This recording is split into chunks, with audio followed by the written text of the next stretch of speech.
وہ کون کون سے ہیں، ذرا اس کے اوپر روشنی ڈالیے۔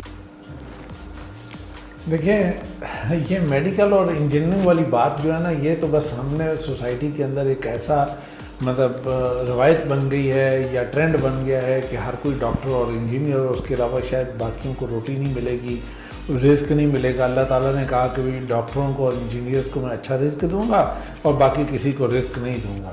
لیکن میں آپ کو ایک بات بتاؤں کہ اگر آپ اس بات کا سروے کر لیں کہ سب سے زیادہ پیسہ کیا میڈیکل پروفیشن والے لوگوں کے پاس ہے یا دوسرے لوگوں کے پاس ہے، تو آپ کو رزلٹ ملے گا کہ یہ میڈیکل اور انجینئرز کے علاوہ جو دوسرے لوگ ہیں ان کے پاس زیادہ پیسہ ہے۔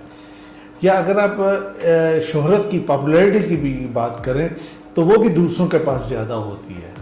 آپ یہاں پہ میں آپ کو ایک گارنٹی سے بات کہتا ہوں کہ پاکستان کے سب سے بڑے ڈاکٹر کا نام لے لیں اور پاکستان کے کسی گلی محلے میں جا کے کوئی 2 4 5 10 بچوں سے پوچھیں، بڑوں سے پوچھیں، کوئی بھی نہیں جانتا ہوگا۔ لیکن اگر آپ پاکستان کے کسی سوشل سائنٹسٹ یا جسے ہم آرٹس کہتے ہیں اس کو پڑھنے والے کا کسی کا نام لیں اور کسی بڑے آدمی کا نام لیں تو یقیناً بچے وہاں پہ جانتے ہوں گے، چیف جسٹس کو جانتے ہوں گے، آرمی چیف کو جانتے ہوں گے، پی ایم کو جانتے ہوں گے، سی ایم کو جانتے ہوں گے، منسٹرز کو جانتے ہوں گے، بیوروکریٹس میں سے بہت سارے ایسے لوگ ہوں گے جن کو لوگ جانتے ہوں گے، اور یہ وہ فیلڈ ہوتے ہیں۔ آپ نے بات پوچھی کہ ان کے علاوہ کتنے فیلڈ ہوں گے، میں آپ کو بتاؤں پاکستان میں بیچلر لیول پر اس وقت تقریباً 500 کے قریب فیلڈز ہیں کہ جو پاکستان میں بیچلر پر آفر ہو رہے ہیں، لیکن ہم وہاں پہ پھنس گئے کہ نہیں ہم نے صرف اس میں رہنا ہے۔ میں ہمیشہ یہ بات کہتا ہوں کہ دیکھیے اللہ تعالیٰ نے ہر انسان کو الگ بنایا ہے۔ آپ بڑی سمپل سی بات پہ غور کر لیں، کیا 2 انسانوں کی باڈی ایک جیسی ہوتی ہے؟ کیا 2 بھائیوں کی باڈی ایک جیسی ہوتی ہے؟ 2 بہنوں کی باڈی ایک جیسی ہوتی ہے؟ یہ باڈی میں ڈفرینس کیوں آ جاتا ہے؟ ایک بچے کا اگر انگوٹھا یہ تھم کو پکڑیں اور وہ ایسے پیچھے نہیں ہوتا، دوسرے کا بالکل بینڈ ہو جاتا ہے، ایسے بینڈ ہو جاتا ہے۔ کیوں بینڈ ہو جاتا ہے بھائی؟ ایک کا ہو رہا ہے دوسرے کا کیوں نہیں ہو رہا؟ شیر کو اگر آپ دیکھیں تو وہ جنگل کے اندر بادشاہ بھی ہے، شکار بھی ہے۔ شارک کو دیکھیں وہ پانی میں بادشاہ بھی ہے اور شکاری بھی ہے، لیکن آپ اس کی جگہ کو چینج کر دیں دونوں اپنی زندگی کو کھو بیٹھیں گے۔ کیوں؟ اس لیے کہ اللہ تعالیٰ نے اس کو جنگل کے لیے بنایا اور اس کو پانی کے لیے بنایا۔ اور انسان کا معاملہ بھی بالکل اسی طرح ہے کہ ہر انسان کو، ایک ایک انسان کو اللہ تعالیٰ نے باقاعدہ پلان کے تحت پیدا کیا ہے کہ یہ کام کرے گا اور یہ کام کرے گا۔ ساری دنیا کے اندر سارے ڈاکٹر ہو جائیں تو پھر بلڈنگیں کون بنائے گا؟ پھر بزنس کون کرے گا؟ ہمیں سہولیات کون دے گا؟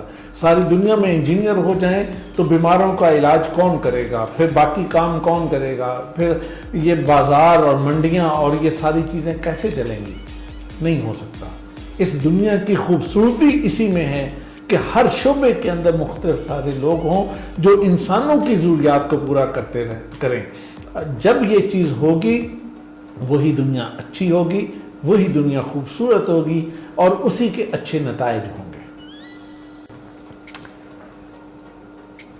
جی بہت شکریہ علماء صاحب، آپ نے اتنا زبردست ایکسپلین کیا کہ کیونکہ ہر انسان جو یونیک ہے دوسرے سے مختلف ہے، تو لہٰذا ہر بندہ ڈاکٹر یا انجینئر نہیں، اس کے لیے 500 فیلڈز اویلیبل ہیں۔ جیسے سر علماء صاحب نے ہمیں ایک ایک نیا کنسیپٹ دیا جو کہ ہمارے علم میں پہلے نہیں تھا، لہٰذا میرے ویورز کے لیے یہ ہے کہ آپ 500 فیلڈز آپ کے پاس اویلیبل ہیں، صرف میڈیکل اور انجینئر نہیں۔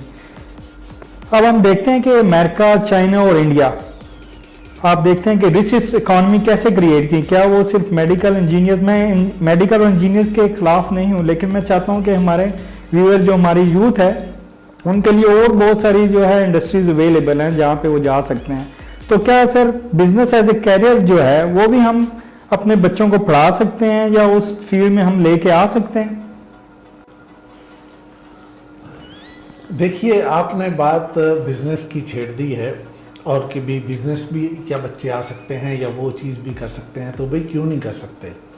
ہم نے ایک خامخواہ کی ایک سوچ بنا لی ہے، اور کچھ ہمارے جو موٹیویشنل سپیکرز حضرات ہیں کچھ ان لوگوں نے اس پہ خوب مسالہ بھی ڈالا ہے، اور اس کے ساتھ ساتھ پھر یہ کہ ہماری جو کم پڑھی لکھی کمیونٹی ہے وہ آنکھیں بند کر کے آمنا و صدقنا کہتی ہے کہ ہاں بس یہی بات ساری صحیح ہے۔ لیکن حقیقت کیا ہے؟ ہم نے یہ سمجھا ہے کہ جناب جو تو بہت ذہین بچے ہیں وہ میڈیکل اور انجینئرنگ کے میرٹ میں چلے گئے، اور جو بچے میڈیاکر ہیں، جو پیچھے رہنے والے ہیں، جو فیلئرز ہیں، وہ بزنس کرتے ہیں، وہ اصل کامیاب ہوتے ہیں۔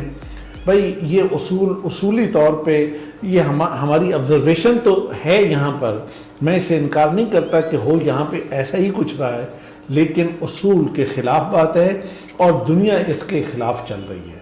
دنیا میں جتنے بڑے بزنس ہوئے، دنیا کے اندر جتنا سارا کچھ ہوا، وہ انتہائی قابل لوگوں نے، انتہائی ذہین لوگوں نے کیا۔ امریکہ کی آج جتنی اکانومی ہے، ان کی جتنی بڑی بڑی بزنس امپائرز کھڑی ہوئی ہیں، ان سب نے یہ چیزیں اس بات کا کیا کہ وہ جو کچھ خاندان، کچھ کپلز انہوں نے بڑے ذہین لوگوں کے بنائے، اور چھان بین کر اور بڑے ٹیسٹ لے کر ان کے کپل تیار ہوئے، اور اس کے بعد ایک جنریشن تیار ہوئی کہ جس نے امریکہ میں کیا ہی بزنس تھا، جس نے سارے بزنس کو اٹھایا اور بنایا اور اس کو آگے بڑھایا، اور آج سارے بزنس امریکہ کا اسی کے اوپر قائم ہے۔ اور اس کے بعد آج بھی جتنے لوگ بڑا بزنس کر رہے ہوں، وہ بل گیٹ کی مثالیں دینے والے ہوں، وہ اس کے یہ فیس بک کی بات کرنے والے، وہ واٹس ایپ کی بات کرنے والے، وہ اس کے ساتھ ساتھ یہ جو گوگل کی وہ للی کی بات کرنے والے ہوں یا امیزون کی بات کرنے والے ہوں، یہ انتہائی پڑھے لکھے لوگ ہیں۔ اور یہ کوئی ایسا نہیں ہے کہ کوئی گلی محلے سے پڑھ کے اٹھ کے آ کے انہوں نے کوئی پرواہ نہیں، فکر نہیں، پوری ذمہ داری سے، پراپر پلاننگ سے کام کو کیا، پوری توجہ سے اس کام کو کیا، جو بزنس کرنے کا ایک طریقہ ہوتا ہے اس طریقے کے مطابق اس کام کو کیا۔ اور پھر یہ ہے کہ یہ سارے ہارورڈ یونیورسٹی، اسٹینفورڈ یونیورسٹی اور امریکہ کی بڑی بڑی یونیورسٹیوں کے پڑھے ہوئے لوگ ہیں۔ آج ہمارے یہاں پہ ایسا کیوں ہوتا ہے؟ بعض لوگ کہتے ہیں کہ جی BBA کر کے کیا کرنا ہے، بزنس ایڈمنسٹریشن پڑھ کے کیا کرنا ہے، اس کے لیے تو جاب نہیں ملتی۔ بھائی جب ہماری سوچ اس طرح کی بنتی ہے اور اس کے نتیجے میں یہ چیز آتی ہے تو پھر ہمیں جاب کیوں ملے گی؟ اور کوئی شخص بزنس کی سائٹ پر نہیں جانے والا۔ میں یہاں پہ دو ایک باتیں کہنا ضروری سمجھتا ہوں اور شاید تھوڑی سی بات لمبی ہو جائے۔ پہلی بات تو یہ کہ جو لوگ کہتے ہیں کہ BBA کی کوئی مانگ نہیں ہے، تو ان کے لیے تو میں صرف اتنی بات کہنا چاہتا ہوں کہ پاکستان کی جو ٹاپ یونیورسٹیز ہیں ان میں IBA کراچی ہے، ان میں پنجاب یونیورسٹی ہے، ان میں لمز ہے، ان میں لاہور اسکول آف اکنامکس ہے، ان میں نسٹ ہے، ان میں قائد اعظم یونیورسٹی ہے، اس میں بحریہ ہے، اس میں کچھ اور بڑی پبلک سیکٹر اور private sector, university of Peshawar ہو، کراچی ہو وغیرہ، یہ یونیورسٹیز ہیں۔ یہ ساری یونیورسٹیز کا جو ٹاپ میرٹ ہے وہ تو ہے BBA کا۔ اب یہ فیصلہ کر لیں کہ یا تو یہ سارے بیوقوف ہیں یا وہ کہنے والے بیوقوف ہیں کہ جناب BBA کی مانگ نہیں۔ اصل پرابلم کہاں ہے؟ پرابلم یہاں پر ہے کہ یہ یونیورسٹیاں اپنے اسٹوڈنٹ کو 4 سال ٹوس پہ رکھتی ہیں، پورا پاؤں زمین پہ نہیں لگنے دیتی، اور ان کو اتنا دبا کے اور پریشان کر کے رکھتی ہیں، ان کے اندر وہ سارے سکل ڈیولپ کرتی ہیں اور ان کو اتنا پالش کر دیتی ہیں کہ وہ معاشرے میں جاتے ہیں اور جا کے بہترین اگر جاب کریں گے تو بہترین جاب کریں گے۔ یہ آج کل سوسائٹی میں ایک جو بہت زیادہ کوسچن فلوٹ کرتا ہے یوتھ کے درمیان کہ کیا ہمیں ریگولر ہائر ایجوکیشن کی طرف جانا چاہیے یا ٹیکنیکل ایجوکیشن کی طرف؟ تو سر الماس سے ہم پوچھتے ہیں کہ کون سا ان کے خیال میں بیسٹ جو ہے ایجوکیشن کی ایک کیریئر پاتھ ہے، کس طرف ان کو جانا چاہیے؟ دیکھیں جی، اللہ تعالیٰ نے انسانوں کو پیدا کیا ہے تو انسانوں کی مختلف کیٹیگریز، جو کیٹیگری جو ہے وہ ورکر کی ہے، جنہیں ٹیکنیکل کام کرنا ہے یا جو اس والی کیٹیگری میں آتے ہیں تو انہیں لازماً ٹیکنیکل کام کرنا چاہیے، انہیں ڈپلومہ کرنا چاہیے، انہیں وہی چیزیں کرنی چاہیے اور وہی وہ اچھے طریقے سے کر سکتے ہیں۔ وہ کبھی بھی اوپر آ کے وہ چیز نہیں کر سکتے۔ اگر ایک شخص جو ہے وہ کسی کے انڈر رہ کے، کسی کی کمانڈ میں رہ کے کوئی کام کر سکتا ہے اور اسے آپ یہ کہیں کہ جناب وہ انڈیپینڈنٹ کام کرے تو وہ نہیں ہو سکتا۔ ایک تو پہلو اس کا یہ ہے۔ اگر تو یہ چیز ہے تو کسی کو آپ کہتے ہیں کہ ہاں جی ٹیکنیکل ایجوکیشن ٹھیک ہے، لیکن ایک اس بات کا ایک اور پہلو بھی ہے، وہ یہ ہے کہ اگر ہم دیکھیں کہ اوورآل قوم کی بحیثیت قوم اگر ہم دیکھیں تو کیا کرنا چاہیے، تو میں تو یہ کہوں گا کہ ہائر ایجوکیشن کی طرف جانا چاہیے۔ ٹیکنیکل ایجوکیشن کی طرف نہیں جانا چاہیے. اپنے ہر ذہین بچے کو ہائر ایجوکیشن کی طرف لے کر جائیں. کیوں؟ اگر آپ اپنے گھر کی ترقی چاہتے ہیں، اگر آپ اپنے خاندان کی ترقی اور خاندان کو فلورش کرنا چاہتے ہیں تو پھر ہائر ایجوکیشن کی طرف لے کر جائیں. خاندان ہو، گھر ہو یا ملک ہو یا قوم ہو، وہ ٹیکنیکل لوگوں کے، مستری لوگوں کے اور ورکر لوگوں کی کھیپ تیار کر کے قومیں ترقی نہیں کرتے. قومیں ہائر ایجوکیشن لے کر ترقی کرتی ہیں. اپنے ذہین لوگوں کی بنیاد پر قومیں ترقی کرتی ہیں. کسی گھر میں آپ کو بڑی عام سی ایک مثال دیتا ہوں. فرض کیا ایک گھر کے اندر 2 بھائی ہیں، 3 بھائی ہیں، 4 بھائی ہیں، 2 بہنیں ہیں، 3 بہنیں ہیں. ایک کو آپ نے کہا کہ جی اچھا ڈی اے ای کروانا ہے، آپ اسے ڈی اے ای کروا دیں. دوسرے کو ڈی اے ای کروا دیں. تیسرے کو ڈی اے، میں ریئل ایگزامپل آپ کو دے رہا ہوں. تینوں کو آپ ڈی اے ای آپ کروا دیں اور اس کے بعد پوری زندگی وہ ڈی اے ای کرنے والے میکسیمم کیا حاصل کر لیں گے؟ میکسیمم کیا حاصل کر لیں گے؟ کچھ بھی. کس لیول تک جا سکتے ہیں؟ پریکٹیکلی کیا ہوگا کہ وہ خاندان، وہ گھر ایک خاص لیول سے اوپر کبھی بھی نہیں نکل پائے گا. لیکن اگر آپ ان میں سے 1 یا 2 کو بھی اگر آپ ہائر ایجوکیشن میں لے جاتے ہیں، گریجویشن کرواتے ہیں، ماسٹر کرواتے ہیں، کوئی اور اچھی جگہ سے مشکل حالات برداشت کر کے ان کو اچھی تعلیم دلواتے ہیں، بہتر ادارے سے دلواتے ہیں، اس پہ کمپرومائز نہیں کرواتے، اس کا رزلٹ کیا ہوگا؟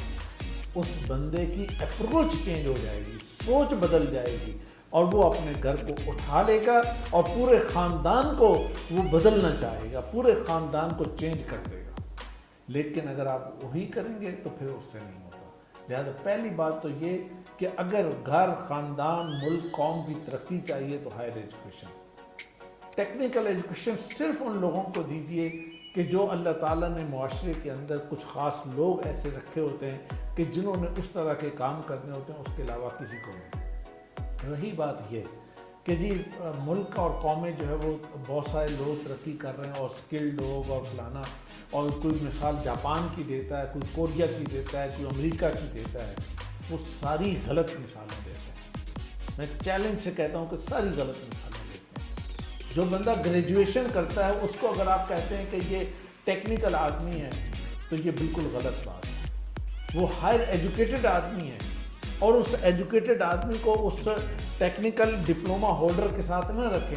ہمارے یہاں پہ جو ٹیکنیکل ایجوکیشن یا ہائر وہ ٹیکنالوجی اور وہ چیزیں ہیں، وہ چیزیں ہیں جو ڈپلوما اور وہ چیزیں. ہاں ہائر ایجوکیشن بیچلر آپ کریں، آپ بیچلر کی انجینئرنگ کی ڈگری کر لیں، آپ بیچلر کی کوئی دوسری ڈگری کر لیں، ساری باتیں ٹھیک ہیں. لہٰذا اس سائڈ پہ جانے کی بجائے اس سائڈ پہ جائیں. یہ راستہ ذرا مشکل ہے، اس میں پیسہ بھی لگتا ہے، اس میں جلدی سے ریٹرن بھی نہیں آتا، اس میں فوری مزدوری بھی نہیں ہوتی، اس میں تو محنت کرنی پڑتی ہے. اچھا پھر اس میں یہ ایک اور المیہ بھی ہے کہ ہمارے یہاں پہ تعلیمی اداروں کے بڑے لیئرز ہیں، ان کے لیولز ہیں، چھوٹے چھوٹے کئی طرح کے.